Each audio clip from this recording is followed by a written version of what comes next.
Hi, this is the news at 6. I'm Ishan Russell and these are the headlines we're tracking right now. Grand Republic Day Parade showcases unity and diversity of India, draws cheers from crores of enthusiastic Indians across the country.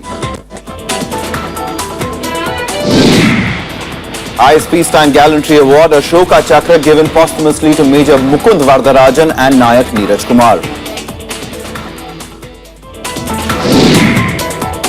Prime Minister Modi and US President Obama to address Indo-US Business Summit. US attempt to target five-fold increase in two-way trade. Prime Minister's Make in India initiative to be the focus area. And Chinese media is not impressed by the Modi-Obama chemistry, recalls recent incidents to label the relationship superficial.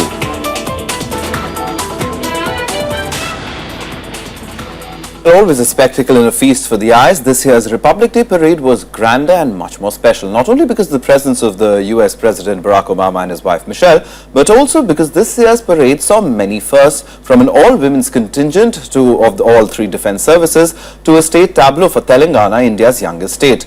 Take a look at the 66th Republic Day Parade.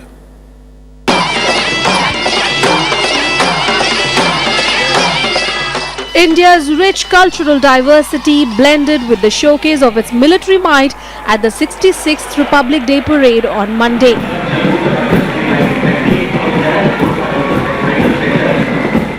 The nearly 2-hour-long parade showcased the country's unity in diversity before the guest of honor, US President Barack Obama, the first American president to grace the Republic Day celebrations. President Barack Obama arrives at Rajpath, being greeted very warmly by Prime Minister Narendra Modi. Keeping with tradition, President Pranab Mukherjee hoisted the tricolour, followed by a rendition of the national anthem and the customary 21-gun salute. But what made this year's parade different and special was all-women marching contingents. True to its theme of women empowerment, the parade saw all-women contingents of the three services marching for the first time on Rajpath. Our officers have proved themselves in every field, performing with fortitude, efficiency, sense of duty. Following the marching contingents were the 25 colourful tableaux which showcased India's cultural and linguistic diversity. Significant among them was the tableau from Telangana, the state's first at the Republic Day Parade.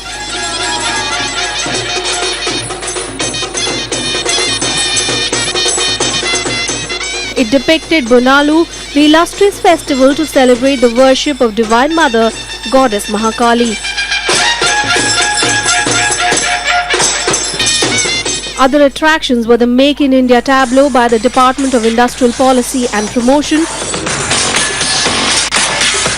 the Beti Bachao tableau by the Ministry of Women and Child Development, and the tableau depicting PM's Jan Dhan Yojana. Symbolic of the Modi government's pet projects, the tableau depicted one clear message: India as a manufacturing hub.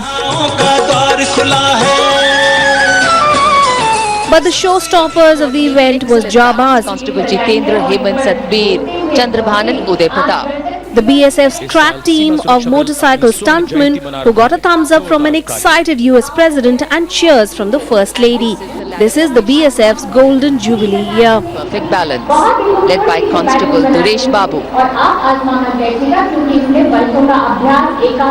The celebrations came to an end with a flypast by the Indian Air Force. A series of spectacular formations thrilled the crowd at Rajpath.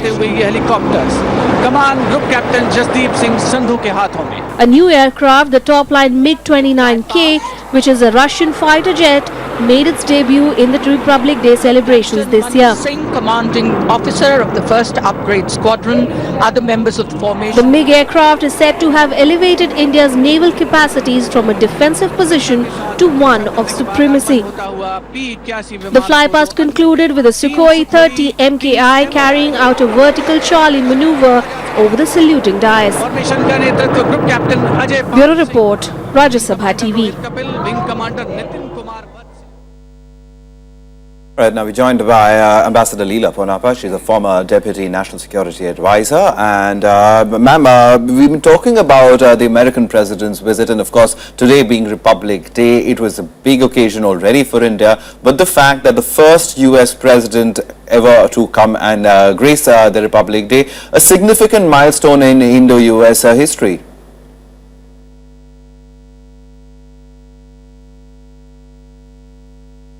Ma'am, can you hear me? We seem to be having a little bit of an audio problem. Ma'am, can you hear me?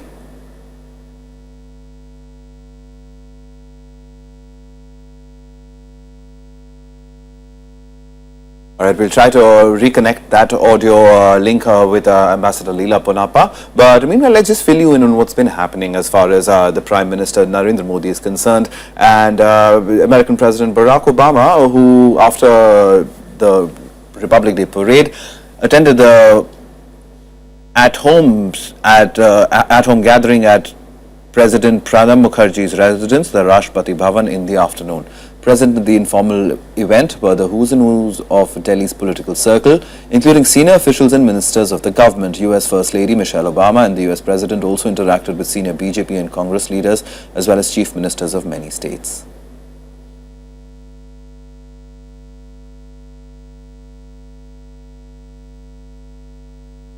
We seem to have established that link with Ambassador Leela Ponappa. Thank you very much for coming in and talking to us. Ma'am, we were just talking about the fact that it's a very significant step up in Indo-US ties. I mean, of the first time that an American president attended the Republic Day function as the chief guest. So here marks a new beginning for Indo-US ties?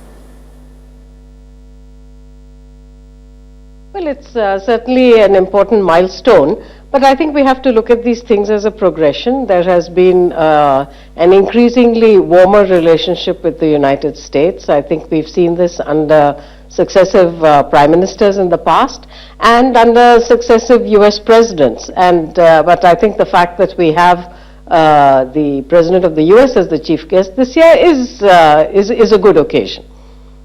All right. It signifies well. All right, but given the fact that we'll talk about all that, the details of what has been happening between India and the United States, ma'am, we'll just come back to you in a bit to talk about especially the nuclear deal that finally came through between the two countries. Prime Minister Narendra Modi and referred to the civil nuclear deal as the centerpiece of the transformed relationship of India and the United States. Let's take a look at why.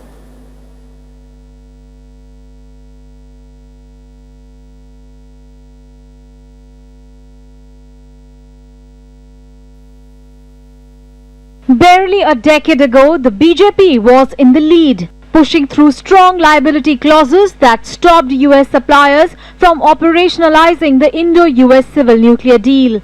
As Prime Minister, Narendra Modi changed all that. The civil nuclear agreement was the centerpiece of our transformed relationship, which demonstrated new trust. It also created in new economic opportunities and expanded our option for clean energy. For the US, on the other hand, tracking the nuclear fuel became an article of faith, a demand that India considered intrusive and an insult to sovereignty. But it was President Obama who overrode objections to use his executive privilege to leave matters to IAEA inspections. We achieved a breakthrough understanding on two issues that were holding up our ability to advance our civil nuclear cooperation, and we're committed to moving towards full implementation. And this is an important step that shows how we can work together to elevate our relationship. The resolution of the differences on the liability issue and the tracking clause indicate just how much things have moved forward between the nations under the two leaders. In just 4 months, the US abandoned its position on fuel tracking, while India agreed to create an insurance pool solution for US firms who are suspicious of the liability clause. क्योंकि ये 10 साल हो रहे हैं इसके, और America अभी भी दुनिया का सबसे बड़ा राष्ट्र है जहां न्यूक्लियर पावर है, 100 से ज़्यादा रिएक्टर हैं उनके, और निरंतर वहां रिसर्च होती है। तो अमेरिका के साथ न्यूक्लियर क्षेत्र में भारत को जितना करीब से काम करने को मिले उतना अच्छी बात है. Nowhere more than the nuclear deal have the two leaders demonstrated the way of how to take forward the Indo-US relationship. With a great deal of pragmatism as evidenced by the Indian Prime Minister and the recognition by the United States that India needs to be taken seriously. With expansive spectacles, much publicized gestures, innovative communication, Modi used them all in the run-up to the nuclear deal to show the US that India matters like never before. Bureau Report, Rajya Sabha TV. And we have with us Ambassador Leela Ponapa. She's a former Deputy NSA. Thank you very much for staying with us, ma'am. We've been talking about the nuclear deal, and it almost seemed that those negotiations that were on in London till the very last moment were all but failed. But then suddenly the personal intervention is what media circles are saying, that the personal intervention of Prime Minister Modi and President Obama ensured that this finally the agreement happened. You know, any agreement, and particularly one as significant as this, requires the total involvement of governments on either side, including the head of state in the case of the US, the head of government in the case of India. So ultimately there is a very hard political, strategic quality of decision making that becomes required. But having said that, you know, let's look at some of the elements of the deal, if you have the time. And that is, you know, let's take the inspection clause. This is not the first time that America has asked for inspection. In this particular case, it was with regard to the materials, whether from the US or from third countries.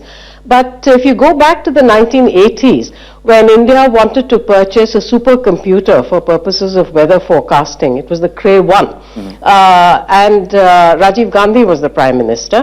One of the conditions for the sale was that the US would place its personnel with the IMD, the India Meteorological Department, in order to ensure that the computer was not used for any other purpose, because it had great capacity to deal with 16 plus variables and so on and so forth.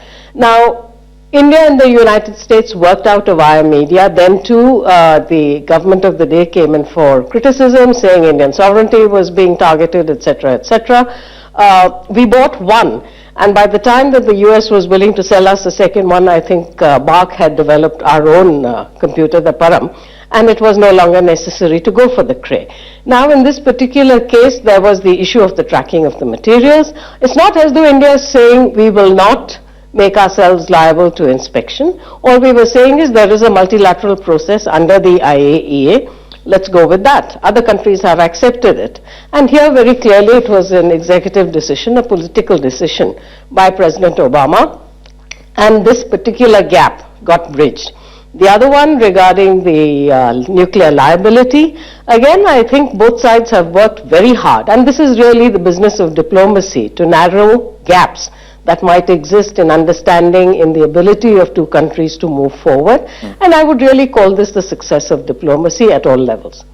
Certainly, kudos to the foreign ministry who have been working overtime. Yeah.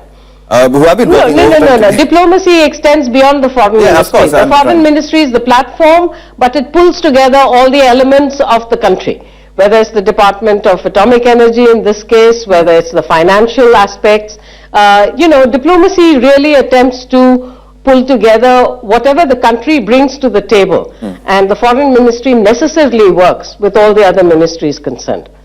All right, ma'am, talking about the nuclear aspect once again, in terms of the fact that nuclear technology would come in and we would set up power plants and and so on and so forth, that all will take time. In the immediate, the fact that India could be part of the nuclear suppliers group, etc., are major step ups as far as ensuring that India also becomes, and the technology that India has developed as far as our own indigenous technology, we're able to market that as well. Asprina. Yes, no, and you know, India has been a very responsible nuclear player, both in terms of whatever it has brought in and in terms of what it makes available. The Department of Atomic Energy runs a well-established program to share know-how in terms of civil nuclear cooperation with other developing countries. And I think this is why I called this agreement reached, the understandings reached, a milestone. We are nowhere near the end yet. There's still an awful lot of work to do in terms of putting together the contracts, in terms of putting together the details of the documentation that is required to make sure that this is a complete package. But certainly a difficult hurdle has been crossed, and it has been done with the leadership of the Prime Minister on our side and the President on the US side. All right, Prime, we'll ask you to stay on because from the strategic point of view, we'll talk about that now. And the renewed bonhomie between India and the United States has not gone down well with China. State-run media agency Xinhua says the US President's unprecedented second visit to India is just superficial rapprochement, given the hard differences between India and the US on issues like climate change and nuclear energy cooperation.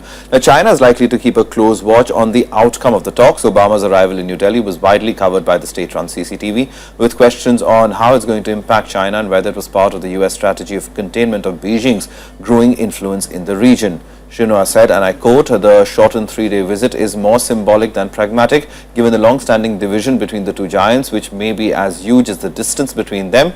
3 days are surely not enough for Obama and Modi to become true friends, given their hard differences on issues like climate change, agricultural disputes and nuclear energy cooperation."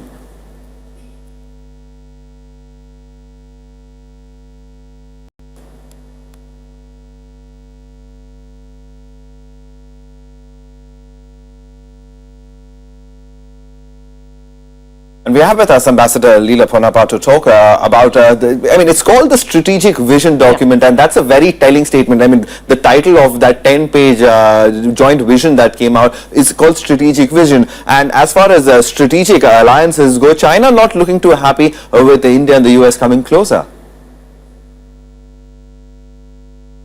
Well, you see, when China makes a statement like that, particularly through its media, it's entirely possible that they might make another statement in some other forum. So I think one has to balance what one reads in the Chinese media. Having said that, I think they have certainly taken note of the visit. China is very intensely engaged with the United States. I think they have over 500 plus interactions a year, which means more than one a day. And I don't think there's any issue in terms of the proximity and the intensity with which China and the United States deal with each other on everything from finance to climate change. So here what they're trying to do is to perhaps poo-poo the weight of the visit. They've talked about the areas of difference, and of course there are areas of difference. There always will be between two countries, as there are between people. But that does not in any way minimize the significance of the ability of India and the United States to find areas of convergence, to identify areas of common interest, and the lengthy joint statement, the strategic vision document, the other documents signed during this visit all point to the potential. Now, what both countries do with this potential, the extent to which they take it forward, develop the domestic consensus to take it forward, all of this is going to tell in terms of how the relationship evolves. But there's no question about it that both countries are seeking to put substance into a partnership. It is not an alliance. It certainly looks like a friendship, but we have to put substance into it. Yes, and both sides are giving out a lot of details as far as the strategic vision is concerned as well. Ambassador Ponnappa, one final word from you as far as the overall not rating of this visit, but just in a sense, if you could give the importance of this visit, perhaps from here on, how India and the US could shape a new future for our ties. Well, I'd like to, in fact, continue this discussion vis-a-vis China in answering that question. Go ahead. If you read the joint statement, not only does it list all the bilateral programs that India and the United States have put together in various areas, including all that has been done between Prime Minister Modi's visit to the United States and President Obama's current visit. And it's an impressive list. I think there was 30-some events and interactions that have taken place. But they talk about the common interests and concerns in the region. There is a fairly categoric formulation with regard to terrorism in general and specific terms with regard to specific groups. Pakistan is mentioned in the context of bringing the perpetrators of the Mumbai attacks to justice. Lashkar-e-Toiba and so on have been talked about in terms of the need to disrupt the activities of such groups. That's fairly strong language. And also, I think the wider problems in terms of what is happening in West Asia and elsewhere. You would also notice that at the very opening of the joint statement, there's talk about our common interests in maintaining peace and stability and regional security in the Asia-Pacific and the Indian Ocean region. Now, this is at a time when the US government has announced a pivot to Asia, where India has expanded its linkages, its activities with the Asia-Pacific region. In fact, we are a part of it. We've been part of the East Asia Summit from the start. We have contributed to the discussions both in Track 1 and Track 2 on regional security architecture. So I think there is certainly a coming together with regard to the ability to engage, to take dialogue forward, to try to find areas of convergence in the common interest of ensuring that there is peace and stability in Asia, including with the rise of China. This is something that China has to recognize. You know, China makes its neighbors nervous. There's no two ways about it. America's allies are nervous also. India can contribute. When President Obama on his last visit referred to India as the relationship with India as indispensable, I think it wasn't just rhetoric, but because if you see, look at the map from Europe all the way to Australia, there is only one country that is centrally located in terms of its critical mass, if you will, its economic, its manufacturing capabilities, its human resources, which is something that we take for granted in India. But whether it's our training facilities, our higher education and so on primary education, we need to learn from many other Asian countries. But certainly in terms of higher education, where India can bring critical mass and balance to the equation between major countries. So this is why I think it is called indispensable, because above all this is happening under the rubric of democracy. All right, ma'am, we'll leave it over there. Thanks very much for coming in and explaining the nuances of what's been happening as far as US President Barack Obama's India visit is concerned. Thank you very much, Ambassador Leela Ponnappa. On that note, we'll take a very quick break and be right back with lots more.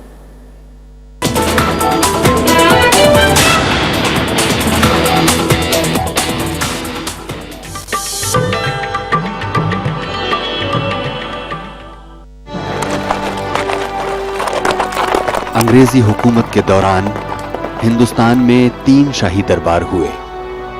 इनमें से तीसरा दरबार ऐतिहासिक था, जो 1911 में हुआ। इसमें जॉर्ज पंचम और क्वीन मैरी खुद मौजूद थे।